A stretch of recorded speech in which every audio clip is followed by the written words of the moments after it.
morning, everybody. For 10 years, we were using for the design of scoliosis braces the King classification system combined with the Sino brace concepts as well as the Leonard 3 and 4 curves pattern. But this was very confusing, either with correction results or the body balance.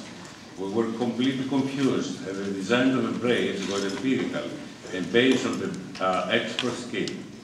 So we start using the Rigo classification, a system who uses 9+1 model of scoliosis, and it's based, depending on the transitional point for its leaning, the transitional point between thoracic and lumbar curve, according to the central sacral line, the T1, and the orientation of the L4 in the frontal plane in relation with the L5. And in this classification system correspond a specific design of a brace. So, the aim was to evaluate the Rigo classification system for the fabrication of braces for scoliosis. The duration of this study was 27 months, from July 2011 till October 2013. We had 243 patients with AS, 220 females and 23 males, and the age was from 5 years to 70 years old, an average of 13.3 years. The mean average of thoracic comb angle was 35 degrees, and the lumbar was an average of 29 degrees. The treatment plan was a Rigo Sino brace for 21 hours a day, and exercises a combination of Stroth and SES. Every time, in every case, individually on these years, we had inter-observer reliability, in which for the total of the cases, for the purpose of this paper, it was checked again. The evaluation team was an orthopedic surgeon, also CPO certified, and the physiotherapist Stroth and SES certified. The evaluation methods was based on examination every 3 months, in which we had a posterior comb angle by 4-metric 4D, brace adjustments, and a posterior anterior picture for aesthetic evaluation. And one in-brace X-ray depends of if we do it immediately after the brace fitting or after 3 or 6 months. Results. As we see the patient classification, we have 13 patients A1, 9 A2, 41 A3, 66 B1, 28 B2, 20 C1, 26 C2, 22 A1, and 18 A2. So, as we see here, in the constant inter-observer evaluation before construction, it was not so good. As you see, the kappa coefficient was only 0.49, and this was because we were not very familiar with the system. But in the last inter-observer evaluation, this was increased in 0.48, and also the inter-observer evaluation, it was better in 0.9756.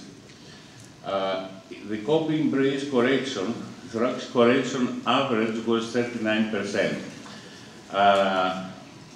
This is only statistical, because the results depend also on not with the brace, but also from the compliance and the exercise that children can do. So we had a minimum of 18% and a maximum of 65% in brace correction. And in some cases, like the thoracolumbar, exceeded even in 78%, as you see here. So we had the lumbar correction of 46%, with a minimum of 27% and a maximum of 91%. As it concerns the aesthetic evaluation, we use the tray system with a shoulder asymmetry, scapular symmetry, hump and hemithorax asymmetry, and waist asymmetry, pelvis inclination, rotation, and deviation. So we can see some cases, 61 degrees of scoliosis. This is the girl in first visit, and in-brace correction 29 degrees, and the girl after 11 months, 53% in-brace correction. Here we see another case, 48%. This was candidate also for surgery, but as you see here, we had 76% in-brace correction, and this is the most impressive.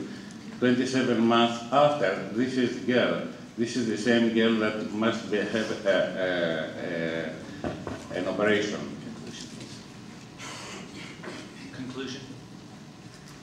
The space, okay. So, see some cases.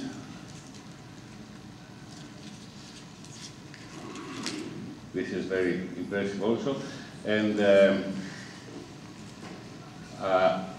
we see also juvenile scoliosis, because I said that I hear that we don't affront juvenile scoliosis, but when you have 53 degrees, what are you doing? You leave it like this. So we put a brace, 31 degrees, and after 12 months, 18 months, 70 degrees without brace. And you can see the difference 33 months later.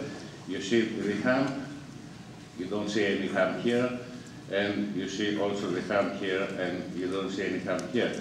So all the patients out of the brace had a better appearance, balance, and aesthetics.